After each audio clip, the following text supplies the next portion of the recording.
पाक पढ़ें अल्लाहुम्मा सल्ली अला सय्यदना व शफीना मौलाना मुहम्मदिन बारिक वसल्लम सलातुन व सलाम अलैका या रसूलल्लाह सल्लल्लाहु तआला अलैहि वसल्लम। आला हज़रत फरमाते हैं, आँखें रो रो के सुजाने वाले, जाने वाले नहीं आने वाले, और कोई दिन में ये सरा उजल है, अरे वो छावनी छाने वाले। अंधेरा घर अकेली जा दम घुटता दिल उकताता, अंधेरा घर अकेली जा दम घुटता दिल उकताता, खुदा को याद कर प्यारे वो साथ आने वाली है।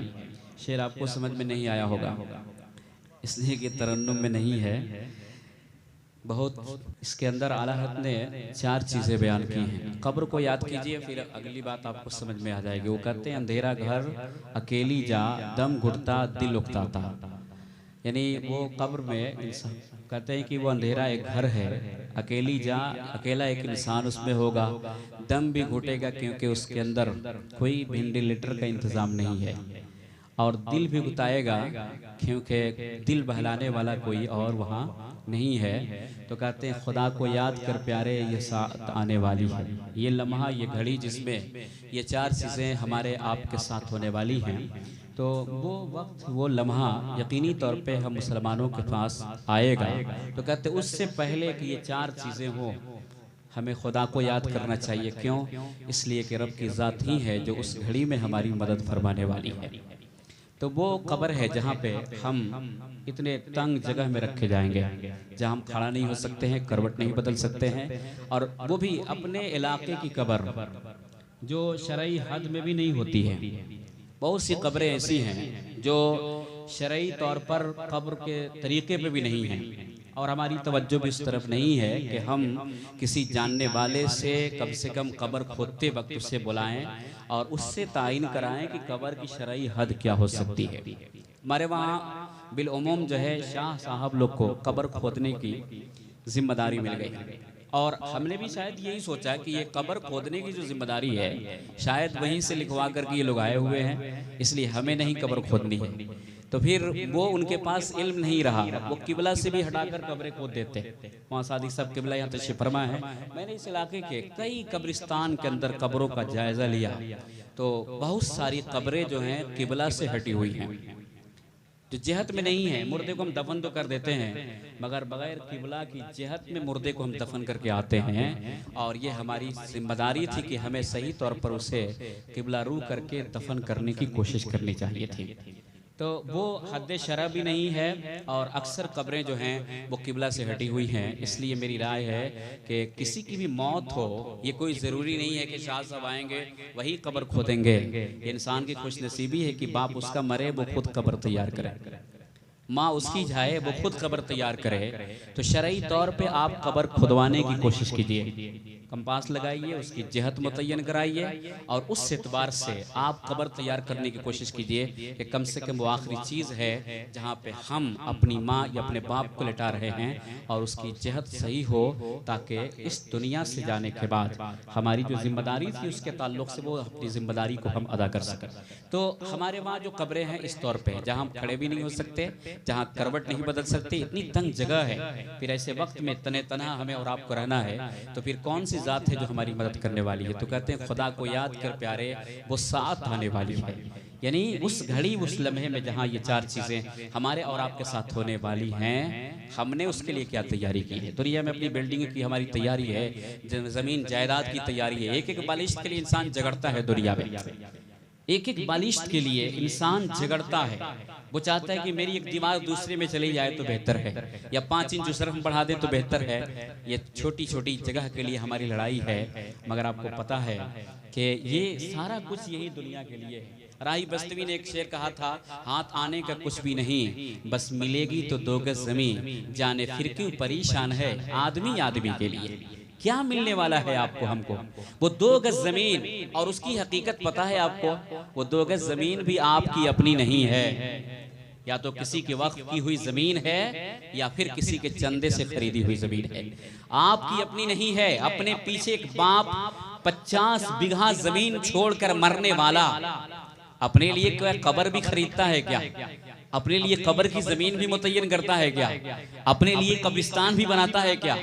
अपने लिए कब्रिस्तान भी नहीं बनाता ना। दुनिया में तो 50 बीघा की प्रॉपर्टी उसके पास है, मगर जा भी रहा है तो किसकी जमीन में? अपनी जमीन में नहीं जा रहा है, किसी की खैरात की जमीन है, किसी की वक्त की हुई जमीन है, या लोगों के चंदे से खरीदी हुई जमीन है। तो फिर ऐसे आलम में हमें उस घर की तैयारी की फिक्र क्यों नहीं ज्यादा होती जिस घर में सुबह क़यामत तक हमें रहना है।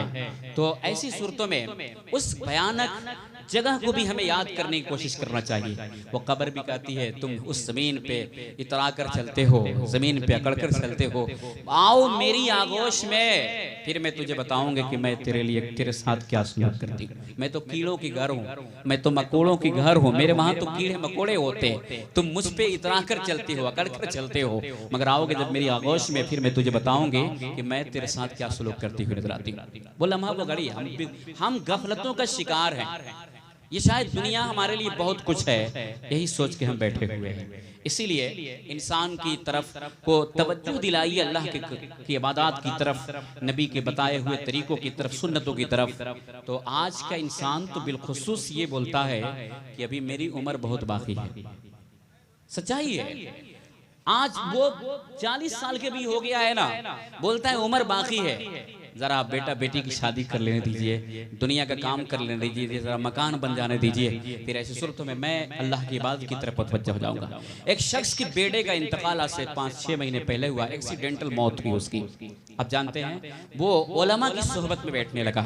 एक दिन हमारे वहां भी आया था, कहा कि अब तो मैं धीरे धीरे सुधर रहा हूँ, दुआ कीजिए, एक बेटी रह गई है बेटा के जाने के बाद, जब शादी कर लूंगा ना तो फिर नमाजी बन जाऊंगा, मैं सुधर जाऊंगा। मैंने कहा बेटी की शादी पे सुधरना क्यों मौकूफ? क्या पता तुमने अपने बेटे की लाश को अपने कांधे पे उठाया था, कहीं तुम्हारी बेटी की शादी से पहले तुम्हारी मौत आ जाए, तुम कब्र की आगोश में चले जाओ। बेटी की शादी पे सुधरना क्यों मौकूफ कर दिया? आज से सुधर जाओ, कल का पता नहीं है तुम्हारे साथ की क्या होने वाला है। ये तो हालात है। हमारे पास जिंदगी है, उसके 3 हिस्से होते हैं, एक बचपने का, दूसरा जवानी का, तीसरा बुढ़ापे का। आप जानते हैं सबसे खूबसूरत हिस्सा कौन सा है? जवानी का हिस्सा है। मगर हमारा आज का माशरा जवानी को गुनाह के लिए वक्त करके बैठा हुआ है। जवानी को गुनाह के लिए, जिस जवान से बोलिए बोलता है अभी मैं बूढ़ा थोड़ी हो गया हूँ, अभी मैं थक थोड़ी गया हूँ, अभी तो बहुत उम्र बाकी है मौलाना। यानी गुनाह करने के लिए जवानी को वक्त करके बैठा हुआ है। और अल्लाह को राजी करके जन्नत हासिल करना है तो किस उम्र को? बुढ़ापे को, जहाँ एक सजदा नहीं कर सकता है सही तौर पर, एक पारा कुरान की तिलावत नहीं कर पाता है। वो एक रकत के लिए खड़ा होगा ना, इमाम साहब रुकू में चले गए, ये भी रुकू में बड़ी मुश्किल से चला गया, खांसी शुरू हो गई, इमाम रुकू से उठ गया, सजदे में चला गई और खांसते रह गया। एक रकात इंसान सही से उस उम्र में नमाज नहीं पढ़ सकता है, फिर उस घटिया उम्र की उम्र के हिस्से को अल्लाह को राजी करके जन्नत हासिल करने के लिए वो निकाल करके बैठा हुआ है। और जहां पे एक रकत में चाहे तो वो 50, एक रात में 50 रकत नमाज पढ़ सकता है जवानी की उम्र में, वो चाहे तो 5 पारा कुरान पढ़ सकता, आंख की बिनाई अभी सलामत है। इस उम्र को उसने गुनाह, गंदगी फैलाने के लिए, अलाइश और न मालूम किस किस गुनाह को करने के लिए आज का इंसान अपनी जवानी को निकाल कर बैठा हुआ है। तो फिर ऐसी सूरतों में जन्नत इतनी आसानी से मिलने वाली नहीं है। हमने शायद जन्नत को आशार में सुना है, आज भी तो आशार भी तो ऐसे होते हैं ना। शायर आज का एक शेर पढ़ता है, पहले मिसरे में जन्नत के दरवाजे तक आपको ले गया, आपका हाथ गया जेब में, दूसरा मिसरा पढ़ा, आप समझे हम जन्नत में चले गए और जेब खाली हो गई आपकी। आप इन अशारों में सोच करके जन्नत के बारे में बड़ा खुश हो जाते हैं, मगर जन्नत इतनी आसान चीज नहीं है जितना हमने आपने शायद सोच करके रखा है। बड़ी मुश्किल इबादत, रियाजतों और अल्लाह की तालीम, अदा करदा तालीमात पर अमल करने के बाद एक जन्नत के लिए रास्ता हमारा होता हुआ नजर आता है। तो ये दुनिया जहाँ पर हमें चंद रोज़ के लिए ज़िंदगी गुजारने के लिए हम आए हैं, हकीकत में ये दुनिया हमारे लिए आखिरत की खेती है। नबी ने कहा अद दुनिया मज़रतुल आखिरा, दुनिया आखिरत की खेती है। आप तो किसान आदमी हैं, आप जानते हैं कि खेत में जिस तरह का बीज डालेंगे वैसी फसल भी तैयार होती हुई नजर आएगी।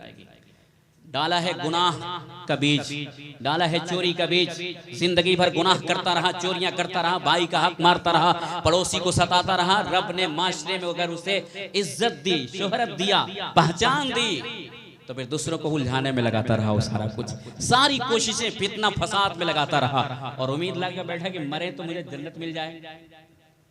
तो अगर ऐसे इंसान को भी फौरन मरने के बाद जन्नत मिल जाए तो रातों रात इबादत करने वाले इंसान का क्या हाल होगा? ये हमें सोच को बदलना होगा। जो इबादत हमारे ऊपर रब ने मुतय्यन किए उस इबादत की तरफ हमारी तवज्जो होनी चाहिए। दुनिया तो हमारी गुजर रही है, सुबह को 2 रोटी खाने वाला, दोपहर को 2 रोटी खाने वाला, रात को दोपहर को 2 रोटी खाने वाला आसानी से अपनी एक दिन की जिंदगी गुजार लिया करता है। और ये बड़ा मुश्किल मसला नहीं है हमारा और आपका कि दुनिया की जिंदगी हमारी दुख में गुजर रही है कि सुख में गुजर रही है। सबसे बड़ा मुश्किल मामला हमारे लिए ये है कि मरने के बाद हमारे और आपके साथ क्या होने वाला है। इस पे तवज्जो है किसी की? आज तक 17 साल जिंदगी मेरी हो गई पढ़ने के बाद से इस रास्ते में खिताब करते हुए, मगर एक भी बंदा मेरे पास नहीं आया। हमसे ज्यादा उम्र हजरत अल्लामा सादिकुल कादरी साहब किबला की है। एक भी बंदा ऐसा नहीं आया जो पूछता हो कि मौलाना जन्नत में मुझे जाना है, तरीका तो बताइए, क्या करूं कि रब मुझे जन्नत की जिंदगी अता फरमा देगा। रब को राजी करने के लिए तरीका क्या होगा? हजारों आए होंगे कि फसल नुकसान हो गई, कारोबार ठप हो गया है, मुझे बहुत दुख है, मुश्किल राहों से गुजर रहा हूं। यानी दुनिया का खसारा है तो आलिम के पास पहुंच गया, और दीन का खसारा है तो किसी आलिम के पास नहीं जाता है। दुनिया के खसारे की तलाफी तो दुनिया में मुमकिन है, मगर आखिरत का खसारा आखिरत में कहां से हम पूरा करेंगे? इस दुनिया के अंदर हमने अपने अमली जिंदगी को बर्बाद कर रखा है कि आखिरत में महलत मांगेंगे रब से कि परवरदिगार मुझे 1 दिन की महलत दे दे, 1 घंटा की महलत दे दे, या साल भर की मुझे महलत दे दे, जो हमारी कोताहियां हुई हम उसको पूरा कर लेंगे। नहीं, ये दुनिया दारुल अमल है, आखिरत दारुल जज़ा है। यहाँ अमल करना है, बदला हमें आखिरत में लेना है। रब फरमाता है इन्नमा तुवफ़्फ़ौना उजूरकुम यौमल क़ियामा, बदला तो तुम्हें भरपूर क़यामत के दिन ही दिया जाएगा ना। तो बदला लेने के लिए आप तैयारी नहीं करेंगे?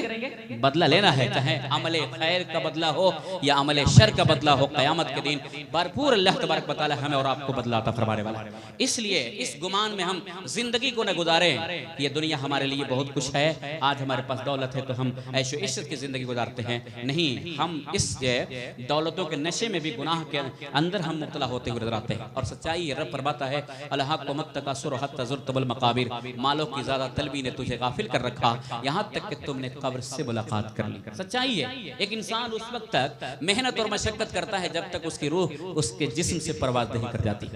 और आप जानते हैं नबी ने क्या इरशाद फरमाया? कल्बु शैख है शाबुन अला इस्नैन, बूढ़ा इंसान का दिल 2 चीजों पे जवान होता है। एक लालच, उसके पास सिर्फ लालच है, और दूसरी तूले उम्र, वो चाहता है थोड़ा और जी जाते, वो चाहता है थोड़ा और जी जाते। बीमारी नहीं है ना तो फिर जीना चाहता है, और बीमारी हो जाए तो कहता है अल्लाह उठा लेता तो बेहतर होता, और शायद ऊपर से दुआ करता है, अंदर से कभी ये दुआ नहीं करता है कि अल्लाह उठा लेता उसके लिए। तो ये बुरा भी हो जाता है इंसान ना, तो लालच उसके दिल से नहीं है। यही वजह है एक इंसान दुनिया से जा रहा है, उसके पास बैठ जाइए आप, वो कुछ और वसीयत नहीं करेगा आपको कि मैं क्या देख रहा हूँ, मेरे सामने निगाहें उठाने के बाद फरिश्ते ही फरिश्ते दिखाई दे रहा है, मेरे सामने जहन्नम के भी फरिश्ते हैं, अजाब के फरिश्ते हैं, या जन्नत के फरिश्ते हैं। ये वो नहीं नसीहत करता है, वो बोलता है कि फला जमीन पे मैंने इतने पैसे दिए हैं, देखना वो जमीन छूटने नहीं पाए, उस मुकदमे को हारना मत, मेरी नाक की इज्जत रखना, मेरी इज्जत को बरकरार रखना। वो इस तौर पे डूबा हुआ है, दुनिया इतनी मुस्तगर्क, इतनी ज्यादा उस पे मुसल्लत है कि उस आलम में जहां जाने के बाद उसके निगाहों के सामने जब फरिश्तों की कतार खड़े हैं, जब वो अपने ठिकाने को देख रहा है, फिर ऐसी सूरत में उसे चाहिए कि अपनी औलाद को तो कम से कम जो वो देख रहा है उस एतबार से नसीहत करता कि तुम अपनी जिंदगी को किस तरह बेहतर बनाओगे। लेकिन नहीं, लालच इस कदर उसके ऊपर मुसल्लत है कि उस आलम में भी जाकर इंसान अपने बेटों के लिए अच्छाई की हिदायत नहीं करता है, बल्कि दुनिया भी उसके ऊपर उस तरह मुसल्लत है कि वो हिदायतें भी करता है तो फिर दुनिया के लिए हिदायत करता हो जाता है। तो हमारी लालच, हिर्स और ये सारी चीज़ें हमें गुनाहों की तरफ ले जाने वाली है। इसलिए हम तो ये देखते हैं कि जो इंसान जितना ज़्यादा दुनिया में डूबता है उतनी ही ज़्यादा गुनाहों में मुस्तगरक होता चला जाता है। और ये मैं सिर्फ नहीं कहता, नबी ने इरशाद फरमाया था साहब इकराम से, बताओ तुम में कोई ऐसा इंसान है जो पानी पे चले उसका कदम न भींग सके? साहबा ने अर्ज़ किया रसूल ये कैसे हो सकता है, पानी पे चलने वाले इंसान का कदम तो भींगेगा ही। तो नबी ने इरशाद फरमाया इन्न साहिब दुनिया ला यस्लम मिन ज़ुनूब, बेशक दुनियादार इंसान गुनाहों से बचता नहीं है। ये सच्चाई है। हमने बड़े बड़े दौलत वालों को देखा है, जब उनके पास गुर्बत थी तो अल्लाह की तरफ रागिब थे, जब दौलत आई तो फिर गुनाहों की तरफ मुब्तला हो गए। और आज का इंसान यही करता है। मैं एक छोटी सी मिसाल दूं, जीएसटी का कानून आया ना हमारे वहां, अब ये कारोबारी जितने लोग हैं ना 2 तरह के बिल बनाने लगे, ऊपर का कुछ और बिल है, नीचे के कुछ और बिल है। क्यों? ताकि मुझे जीएसटी की रकम जो है कम भरना पड़े। ये चोरी क्यों? 30,000 का बिजली बिल आता है। पकड़ता है किसी को कि भाई 30,000 को 3,000 बनाना है, 5,000 तुम ले लो, 3,000 उधर में डाल दूंगा, 8,000 में मेरा काम चल जाएगा।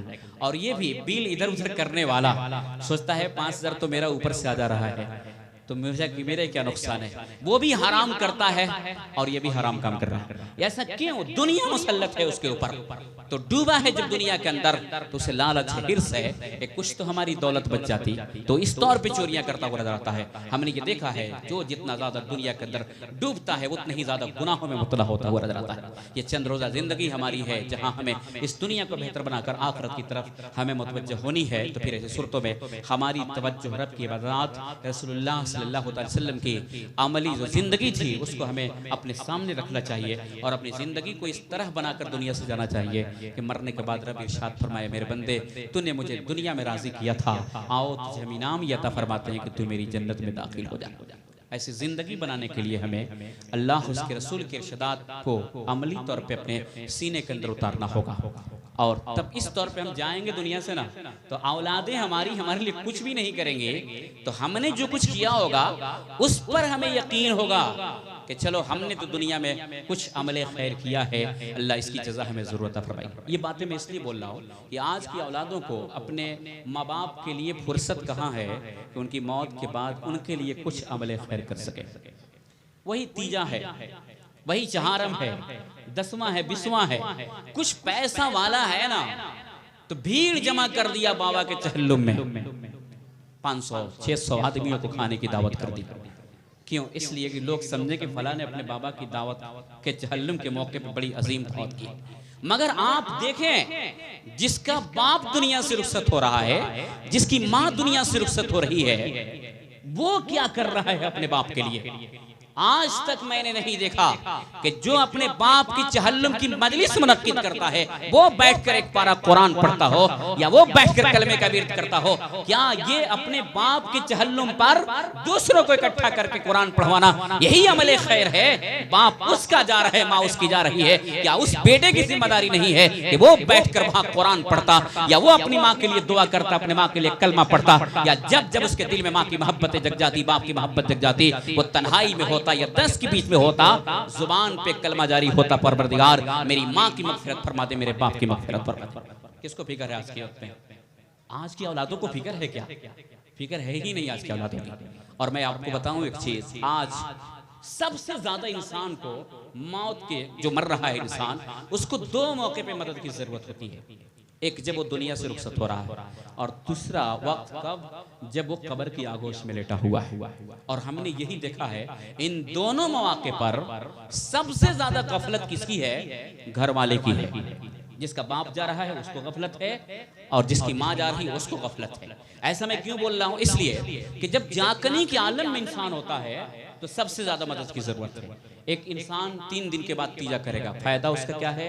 अपनी माँ या अपने बाप या भाई या जिसके नाम से वो तीजा करता है या चहारम करता है, उसको फायदा पहुंचाना चाहता है। यही तो मकसद है कि नेक काम के जरिए से वो फायदा पहुंचाना चाहता है। लेकिन ये फायदा 3 दिन के बाद आ रहा है, चहल्लुम 4 दिन के बाद आ रहा है, तो चौथे दिन फायदा कर रहा पहुंचाने की कोशिश है।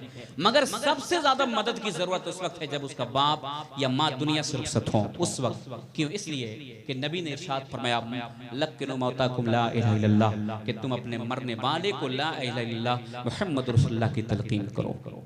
फरमाया कि मन कान आखिर कलाम ला इलाहा इल्लल्लाह दखलल जन्नह, जिसका आखिरी कलमा ला इलाहा इल्लल्लाह मुहम्मद रसूलुल्लाह होगा वो जन्नत में दाखिल होगा।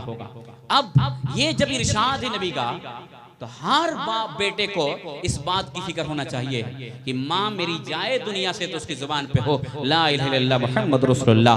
बाप मेरा जाए दुनिया से तो उसकी जुबान पे हो ला इलाहा इल्लल्लाह मुहम्मद रसूलुल्लाह। कम से कम खात्मा उसका ईमान पे हो जाए। अमल कमजोर भी होगा तो अल्लाह उसकी सजा दे करके या किसी की दुआएं मग़फ़िरत सुन करके या कबूल फरमा करके किसी तरह से अल्लाह तबारक व तआला उसको बख्शिश अता फरमा देगा। मगर ईमान सलामत नहीं होगा तो फिर ऐसी सूरतों में कुरान खानी पे कुरान खानी होती रहे, सदक़ात पे सदक़ात, खैरात पे खैरात, ईमान ही सलामत नहीं होगा तो फिर इन नेक कामों का सवाब तुझसे मिलने वाला नहीं है ना। वो मुश्किल घड़ी क्यों है? इसलिए कि शैतान वहां हाजिर होता है। हदीस पाक में है, दाहिने तरफ बाप की शक्ल में आता है शैतान और आकर कहता है कि मैं तुम्हारा बाप हूं, मैंने तुझे जिंदगी में परवरिश की थी, मगर जब मैं मरा ना तो यहूदियत अख्तियार कर ली थी, इस्लाम छोड़ दिया था, मैं यहूदी बन गया था, इसलिए तू भी यहूदी बन जा। बाएं तरफ माँ की शक्ल में आ जाएगा, वो कहेगा मैं तुम्हारी माँ थी दुनिया के अंदर, तुझसे शफकतें करती थी, मोहब्बत करती थी, जब दुनिया से आई ना मैं, तो मैं यहूदी, मैं ईसाई बन चुके थे, तू ईसाइयत कबूल कर ले। ये शैतान है ईमान को खींचने के लिए, ईमान को छीनने के लिए, कभी बाप की शक्ल में आ रहा है, कभी माँ की शक्ल में आ रहा है। मरने वाले के ऊपर प्यास की शिद्दत होती है, फिर प्यास की शिद्दत ऐसी होती है जब मरने वाले के ऊपर, तो ये शैतान उस वहां पे हाजिर होता है और वो कहता है कि मुझे तुम रब मान लो, मैं तुझे पानी पिला दूंगा। वहां भी ईमान छीनने की कोशिश करता है। दूसरा गम उस मरने वाले को ये होता है कि वो अपने अहिब्बा अकरबा को छोड़ रहा होता है, खानदान को छोड़ करके रुखसत हो रहा है। तीसरा मामला ये होता है ना कि उसका अंजाम भी उसकी निगाहों के सामने होता है। अमल अच्छा है तो फिर अंजाम अच्छा है, अमल बुरा है तो फिर जहन्नम के फरिश्ते, अजाब के फरिश्ते उसके सामने होते हैं। ये सारे मामला इस मुश्किल घड़ी में एक बाप घिरा हुआ है। ऐसी सूरतों में बेटे की जिम्मेदारी क्या होती है कि वहां वो बैठता और उसे कलमे की तलकीन करता, वो खुद पढ़ता ला इलाहा इल्लल्लाह मुहम्मद रसूलुल्लाह, और इतनी आवाज से पढ़ता कि उसकी आवाज को सुन करके उसका बाप पढ़ लेता कलमा या उसकी माँ पढ़ लेती, और जब वो कलमा पढ़ लेता तो फिर वो खामोश हो जाता। फिर ऐसे में फिर अगर वो दुनिया की बात करते ना, फिर ये कलमे की तलकीन करता। यही कलमे की तलकीन करने का तरीका है। मगर हमारे वहां क्या है, इमाम साहब को बुलाओ, बाप मेरा जा रहा है दुनिया से, इमाम साहब आएंगे उन्हें कलमा पढ़ाने के लिए। ये हमारे वहां भाई मेरे वाली दुनिया से रुखसत हो रहे हैं ना, माँ मेरी दुनिया से रुखसत हो रही है, मेरी जिम्मेदारी है कि मैं उसके साथ इस काम को करने की कोशिश करूं, क्योंकि जितनी मोहब्बत मुझे अपनी माँ से हो सकती है उतनी मोहब्बत किसी इमाम साहब को मेरी माँ से नहीं हो सकती है, उतनी मोहब्बत मेरे किसी और फर्द को मेरे माँ से नहीं हो सकती है। तो मेरी जिम्मेदारी है कि मैं वहां पर बैठकर कलमे की तलकीन करूं ताकि मेरी माँ की रूह निकले, मेरे वालिद की रूह निकले, तो ला इलाहा इल्लल्लाह मुहम्मद रसूलुल्लाह पढ़ते हुए निकले। ईमान पे खात्मा हो जाएगा तो बहुत बड़ा इनाम उससे मिलता हो जाएगा। ये पहला मौका है। मगर मैंने देखा है सब भागे रहते हैं, अगर कोई है भी ना तो रोने गाने में लगा हुआ है, वहां रो रहा है बैठ करके, अब्बा जा रहे हैं। अरे अब्बा तो जा ही रहे हैं, एक सेकंड पहले नहीं जा सकते, एक सेकंड बाद भी नहीं जा सकते, लेकिन जिम्मेदारी तो हमारी है ना कि अब्बा जा रहे हैं, हम तो कोशिश करेंगे इनके रोने के लिए तो कलमा पढ़ते हुए निकले, लेकिन ये हमारी कोशिश नहीं। दूसरा वक्त कौन है जहां हम अपने वालिद की सबसे ज्यादा मदद कर सकते हैं? दूसरा वक्त है दफन का। जब हम दफन कर देते हैं ना, उस वक्त हमने बचपने में सुना था, हम लोग भी जाते थे कभी कब्रिस्तान में, तो एक आदमी कोई बोलता था जल्दी भागो सब जल्दी चलो, 40 कदम चलोगे तो मुनकर नकीर आएंगे सवाल करने के लिए। मैंने बहुत तलाश किया, किसी किताब में तो मिलता कि 40 कदम जाएंगे तब आएंगे फरिश्ते, उससे पहले नहीं आएंगे। ये किसी किताब की बात है ही नहीं है। आदमी वहां रहेगा भी जब भी मुनकर नकीर आएंगे, जब भी सवाल होना है। हमने 40 कदम की कैद शायद अपनी तरफ से लगा दी, हमारे कब्जे से मुर्दा खारिज हुआ, फिर उसके बाद सवाल शुरू हो जाएगा, चाहे मछली के पेट में हो या समुद्र की सतह में हो या कहीं और भी हो, इंसान के कब्जे से वो खत्म, और उसके बाद उससे सवाल शुरू हो जाएंगे। आप ठहरिए या मत ठहरिए, मौत के बाद उसके बाद मुनकर नकीर तो आएंगे, सवाल तो करेंगे, लेकिन हमारी जिम्मेदारी क्या है कि उस दफन के बाद भी हमें तलकीन करना चाहिए। उस दफन के बाद हम सब भाग जाते हैं, भागना नहीं चाहिए, हमें मदद की अभी भी जरूरत है, क्योंकि वहां भी शैतान हाजिर होता है जब मुनकर नकीर आते हैं उससे सवाल करने के लिए उस कब्र के आगोश में। इसीलिए हमारे उलमा अहले सुन्नत ने कहा कि जब दफन कर दिया जाए तो वहां अजान की सदा पुकारी जाए कि शैतान अजान की सदा सुन करके वो भागता हुआ नजर आए। इसी हिकमत के तहत अजान दी जाती है दफन के बाद। अब दफन के बाद तलकीन करेंगे, इसकी भी हदीस पाक के अंदर तालीम है। वहां एक इंसान कोई खड़ा हो जाए और खड़ा होने के बाद उस शख्स का जो कब्र की आगोश में है नाम ले और उसकी निस्बत माँ की तरफ करे। दुनिया में तो बाप की तरफ निस्बत करते थे, फला इब्ने फला, मगर मौत के बाद माँ की तरफ निस्बत कर दे। सहाबी ने पूछा या रसूलल्लाह अगर माँ का नाम याद न हो तो कहा हजरत हव्वा की तरफ निस्बत कर दे। और पहली मर्तबा बोलेगा ना या फला इब्ने फलाना, वो आवाज को सुनेगा। दूसरी मर्तबा जब बोलेगा तो उठ के बैठ जाएगा, और तीसरी मर्तबा बोलेगा, ये जब कहेगा या फला इब्ने फलाना, तो वो बोलेगा कि अरशदना रहमकुमुल्लाह, कि बताओ, मेरी रहनुमाई करो, अल्लाह तुझ पे रहम करे, क्या कहना चाहते हो मुझसे? तो बोले उस्कुर मा खरत अलैहि मिन दुनिया शहादत ला इलाहा इल्लल्लाह व अब्दुहु व अन्ना मुहम्मदन अब्दुहु व रसूलुहु। उससे ये जुमला कहे कि तुम याद करो दुनिया में जिस हाल पे थे, यानी इस बात की तुम गवाही देते थे कि अल्लाह के अलावा कोई माबूद नहीं है और मोहम्मद सल्लल्लाहु अलैहि वसल्लम उसके रसूल हैं, उसके बंदे हैं। व अन्नका रज़ीत बिल्लाहि रब्बन, और तुम दुनिया में राजी थे इस बात से कि रब अल्लाह तेरा रब है, व बिल इस्लाम दीनन, और दीन तेरा इस्लाम है, व बि मुहम्मदिन नबिय्यन, और नबी मोहम्मद सल्लल्लाहु अलैहि वसल्लम तेरे नबी हैं, व बिल कुरान इमामन, और कुरान तुम्हारा क्या है? इमाम है। ये कलमात कहना है उस कब्र के पास खड़ा होने के बाद। आप जानते हैं वो ये कलमात जब आप कहेंगे तो वो इस कलमात को दोहराना शुरू करेगा। मुनकर नकीर आएंगे और वो तो पढ़ रहा है ना, इन कलमात को दोहरा रहा है, बोलता जा रहा है, तो अब मुनकर नकीर एक दूसरे के हाथ को पकड़ेंगे और बोलेंगे चलो हम इससे क्या सवाल करें, इससे घर वाले तो इसे हुज्जत सिखा चुके हैं, इसके पास बैठे क्या, वो वापस चले जाएंगे। आप जानते हैं जब इस मरहला से आपके वालिद या वालिदा गुजर जाएं, सवाल न हो सके उनसे, तो फिर क़यामत तक के लिए अल्लाह ताला उन्हें इस सवाल के बोझ से जो है सुबकदोश फरमा देगा और क़यामत तक के लिए उनके लिए आसानियां भी फराहम होती हुई नजर आएंगी। ये दो मौके हमारे पास ऐसे हैं जिन मौके पर हम सबसे ज्यादा अपने मरहूम या मरहूमा की मदद कर सकते हैं। अगर नहीं मालूम हो तो अपने इमाम साहब से सीख लीजिए या किसी आलिम से इस कलमात को याद कर लीजिए, इसको लिखवा लीजिए और याद करके रखिए, ताकि आपके वालिद या वालिदा जो भी इस दुनिया से जाए आप उसके लिए इन कलमात की अदायगी कर सके। ये दो मौके हैं जहाँ पर आप जानते हैं कि सवाल नगरैन के जवाब में अगर बंदा नाकाम हो जाएगा तो क़यामत तक उसके ऊपर अज़ाब मुसल्लत कर दिया जाएगा, और अगर जवाब में कामयाबी मिल गई उस बंदे को तो फिर ऐसे सूरतों में उस बंदे के लिए क़यामत तक के लिए अजाब से जो है नजात मिलता हुआ रहेगा। और अगर अरबी में नहीं बोल सका इंसान तो हमारे फुक़हा इरशाद फरमाते हैं कि वो उसके पास उर्दू में भी कह सकता है, कहो मेरा रब अल्लाह है, कहो मेरा दीन इस्लाम है और वो हमारे नबी मोहम्मद अरबी सल्लल्लाहु ताला अलैहि वसल्लम है। ये उर्दू में भी इस कलेमात को वो अदा कर सकता है। गोया पहला सवाल हो रहा है मन रब्बो का, और ये बंदा खड़ा होकर वहाँ कहता है कहो मेरा रब अल्लाह है, यानी पहले सवाल का जवाब इसे याद दिला रहा है। और अगर गोया दूसरा सवाल हो रहा है माँ दीनों का, तेरा दीन क्या है, और ये कह रहा है कहो मेरा दीन दीन इस्लाम है। और तीसरा सवाल होगा मा कुन्त तक़ूलु फ़ी हक़्क़ि हाज़ा रजुल, तो उस वक्त ये कहेगा कहो वो तो हमारे नबी मोहम्मद अरबी सल्लल्लाहु ताला अलैहि वसल्लम हैं। तो इस तौर पर हम अपने मुर्दे को उस सवाल का जवाब याद दिला रहे होंगे और वो हमारे सवाल का जवाब हम जब याद दिला रहे होंगे वो उसे सुनेगा और फरिश्तों के सवाल का जवाब जब दे देगा तो फिर उसे कामयाबी मैसर होती हुई नजर आएगी। इसलिए सब भागे नहीं, कोई तो ठहरे उस कब्र के पास और ठहरने के बाद ये काम तो करे। इन वहाबियों के चक्कर में मत पड़िएगा। ये हमारा नया भाई जो है सऊदी जाता है, वहां से आता है नया इस्लाम लेकर के आता है, बोलता है इस्लाम वहीं से पहला, इसलिए वहां ये नहीं तो फिर यहाँ ये नहीं। मैं कहता हूँ कि सऊदी हमारा दीन नहीं, सऊदी हमारी शरीयत नहीं, सऊदी का मुल्ला हमारे लिए दीन नहीं, सऊदी का कोई भी आलिम हमारे लिए दीन नहीं। दीन हमारा तो दीन मुस्तफा है, शरीयत हमारी तालीम है, नबी जो कुछ दीन लेकर के आए वो हमारे लिए काबिल इताअत है। सऊदी का वहाबी मुल्ला क्या कर रहा है वो हमारे लिए दीन नहीं है।